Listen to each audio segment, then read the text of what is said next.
ఇక్కడే ముక్కాంలో కొత్తగా కాలనీలో స్టార్ట్ చేశారు కదా స్కూల్, తెలుసండి మీరు ముక్కాంలేనా? ఓకే. సో నేను ముక్కాం స్కూల్లో ఒక టీచర్గా వర్క్ చేస్తూ ఇంటి దగ్గర కిరాణా షాప్ చేస్తుండేదాన్ని. కిరాణా ఆడుతూ పాడుతూ నేను డైలీ 2000 అమ్మేది బిజినెస్.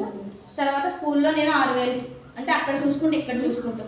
మరి అక్కడ నాకు ఇన్కమ్ వచ్చింది కదండి, మరి ఇక్కడ ఇందులో ఎందుకు చేస్తానంటారు కదా? సో ఇందులోకి ఎందుకు వచ్చానంటే ఫస్ట్ నాకు మా అప్లైనర్ వచ్చి రాఘవమ్మ మేడం అండి. ఇందులో అప్లైనర్ అంటే మనకి ఈ లైఫ్ ఎవరు ఇచ్చారు, అసలు ఈ వెస్టేజ్ గురించి ఎవరు పరిచయం చేశారో వాళ్ళని అప్లైనర్ అంటే ఒక గురువు అంటారండి. సో మేడం వచ్చి నాకు ఇంటి దగ్గరకు వచ్చి, మేడం ఇది వెస్టేజ్ అండి, సో ఇందులో మీరు ఇలా మీరు కొనుక్కుంటారు కదా, బయట కొనుక్కునేది ఏదో ఇక్కడ కొనుక్కుంటే మీకు డబ్బులు వస్తాయి అని చెప్పి నాకు చెప్పడం జరిగింది. ఫస్ట్ టైం నాకు అర్థం కాలేదు, ఏంటి మేడం ఏంటి ఏం కొనుక్కుంటే డబ్బులు రావడం ఏంటి అని అన్నారు. కానీ మేడం ఒక పేస్ట్ ఇచ్చి వెళ్ళడం జరిగిందండి. ఆ పేస్ట్ వాడిన తర్వాత నాకు వచ్చిన మిరాకిల్, మా హస్బెండ్కి వచ్చిన మిరాకిలే ఈరోజు నేను ఇక్కడ ఈరోజు మీ ముందు మాట్లాడగలుగుతున్నానండి.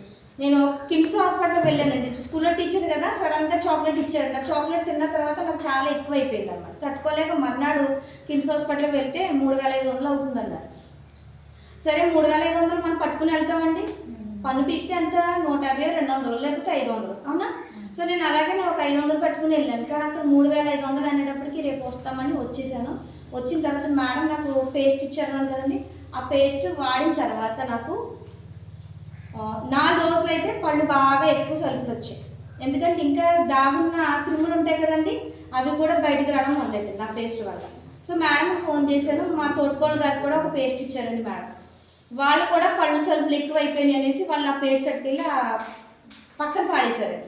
సో వాళ్ళు పాడేశారు, నాకు నొప్పి వస్తుంది ఏంటి ఎక్కువ వస్తుంది తగ్గాలి కదా అని మేడంకి ఫోన్ చేస్తే మేడం అన్నారు, మేడం ఇందులో ఏం లేదు, మీ లోపల దాగున్న దాన్ని కూడా బయటకు లాగుతుందండి, ఏం కాదని చెప్పారు.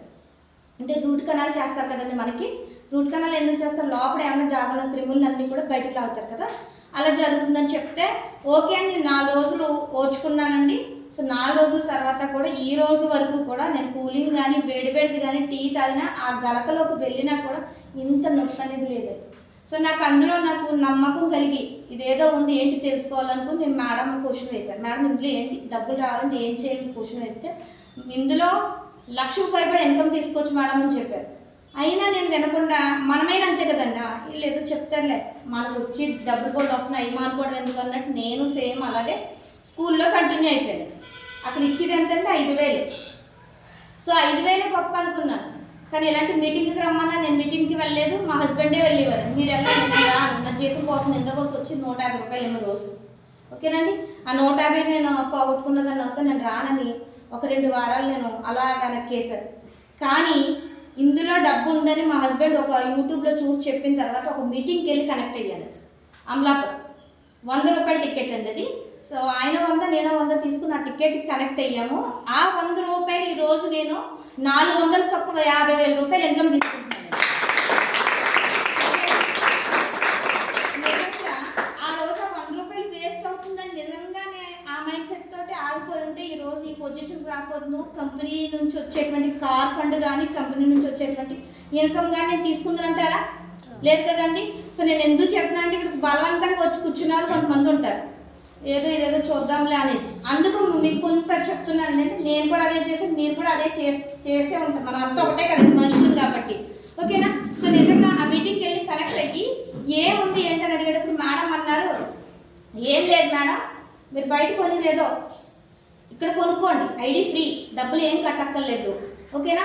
డబ్బులు కట్టక్కర్లేదు, మీకు కావాల్సింది ఇంట్లో మంచి నూనె, టీ పొడి, పేస్టు, సంథింగ్ ఇవన్నీ ఉంటాయి, హోమ్ నీడ్స్ కొనుక్కోండి అని చెప్పారు. నేను అలా ఒక 2,000 కొనుక్కున్నానండి. మేడమే తీసుకొచ్చి ఇచ్చారు. ఫస్ట్ కదా మనకు తెలియదు కదా. తర్వాత ఏం చేయాలంటే ఇంకొక 6 వ్యక్తులు చెప్పండి అన్నారు. మరి 6 వ్యక్తులు అంటే నాకు తెలియదు. మేడం అన్నాను, మేడం మీరు ఒక వ్యక్తిని చూడండి, నాకు ఎవరో తెలియదు అన్నారు. మీరు అన్నారండి ఎవరైనా ఐడి వేసుకున్నారు, నాకు ఒక వ్యక్తిని చూడొచ్చు కదా అన్నారు. సో నేను అలా అడిగాను, ఓకేనండి. అలా అడిగిన వాళ్ళు సక్సెస్ అని నాకులాగే సక్సెస్ అయిపోతారండి. సో మేడం అడిగితే మేడం ఏమి ముక్కు తెలియదు, ఎక్కడో కొత్త లంక వలీబాబా గుడి దగ్గర ఒక అమ్మాయి వేసిందండి. నాకు కొండంత ధైర్యం వచ్చేసింది, ఏమో మేడం నాకు ఒక ఐడి వేసేసారు, ఇంకేమి వాళ్ళు చేసినా చేయకపోయినా ఇంకా మనకు అనవసరం, ఒక ఐడి ఇచ్చేసారు నా ధైర్యం వచ్చేసి. తర్వాత మా ఇంటి పక్క వాళ్ళు ఇద్దరు చెప్పాను సార్, ఆ ఇద్దరు కొన్నారు తప్ప ఆ అమ్మాయి మొత్తం మీద ఎంతో కొనుక్కున్నారు జస్ట్. కానీ ఈ ముగ్గురు సహాయంతో ఆ నెలలో తర్వాత వచ్చి భవానీ మేడం పరిచయం అయ్యారు. సో ఆ నెలలో నేను 300 పీవీ చేశానండి. 300 పీవీ చేసినందుకు స్కూల్లోకి వెళ్ళిపోయేదాన్ని. 300 పీవీ చేశారు, పర్లేదు కదా మేడం? బ్లాక్ అవ్వలేదు కదా? ఓకే, 300 పీవీ చేశారు కదా మేడం, మీకు మీకు 1000 రూపాయలు ఓచర్ వస్తుందని చెప్పారు. సరే 1000 రూపాయలు ఏంటి, ఓచర్ ఏంటి మనకు తెలియదు కదా సార్. ఇప్పుడు దేనికి ఉండి లెక్క దానికి ఉంటుంది కదా, ఈ ఓచర్ అన్నారేంటి ఏమన్నా తెలియదు. సరే అనుకున్నాను, స్కూల్కి వెళ్ళిపోయాను. మళ్ళీ ఈయన బుధవారం అమలాపురం సిఎన్టీకి వెళ్ళారు. నిన్ను సన్మానం ఏదో ఉందంటే రమ్మన్నారు, కనుక్కున్నారు. లేదు నేనేం రానులంటే అన్ని ఫేక్, నేను రాను. లేదు రా ఒక్కసారి వెళ్దామన్నారు. మళ్ళీ ఆ రోజు స్కూలు బంద్ చేశారు. చేశాక ఈ బలవంతంగా తీసుకెళ్ళారు సార్. నిజంగా అక్కడికి వెళ్ళాక అనిపించింది, అయ్య బాబు ఎంత మంచి లైఫ్ మిస్ అవుతున్నా నేను అనుకున్నాను. ఏంటంటే అక్కడ 52 సంవత్సరాల ఒక పెద్దవాడు ఉంది, 22 సంవత్సరాల అమ్మాయి ఉంది, 18 సంవత్సరాల అమ్మాయి ఉంది, నాతో పాటే లేడీస్ అందరూ ఉన్నారు. సన్మానం చేస్తున్నారు, ఒక గోల్డ్ మెడల్ వేసి చక్కగా సన్మానం చేస్తున్నారు. అప్పుడు నాలో ఫైర్ వచ్చింది. ఓకే, ఒక ఆవిని ఆ గుమ్మం కాడి నుంచి కూడా గులాబీ రేకులతో సన్మానిస్తున్నారు. 44,000 తీసుకుంటుందండి ఒక లేడీ. ఆమె చదివింది ఎంత, 9th క్లాస్ అండి. శీలం లక్ష్మి 7th క్లాస్. సో 7వ తరగతి చదివిన మేడంకి 44,000.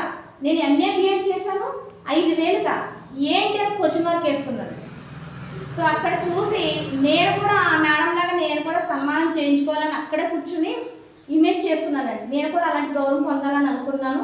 ఆటోమేటిక్గా నన్ను పిలిచారు, వెళ్ళాను. స్టేజ్ మీద ఎప్పుడైతే నాకు ఆ గోల్డ్ మెడల్ వేశారో ఆనందానికి ఇంకా అంతులేదండి. మైక్ తీసుకున్నాను. మరి నిజంగా అక్కడ భగవంతుడు నిర్ణయం అనుకుంటానండి. ఇక్కడికి వచ్చిన వాళ్ళంతా కూడా సార్ నిజంగా అదృష్టవంతులండి. ఒక్కసారి మీకోసం మీరు బిగ్రౌండ్ నిజంగా ఆ మైక్ ఇచ్చుకున్నాను సార్. నా పేరు చెప్పాను. నాకు ఎవరు కూడా చెప్పలేదు, ఇలా చెప్పండి మేడం మీరు ఇక్కడికి వెళ్తే ఇలా మాట్లాడాలని ఏం చెప్పలేదండి. సో నా పేరు చెప్పాను. మీ డ్రీమ్ ఏంటని అడిగారండి అక్కడ.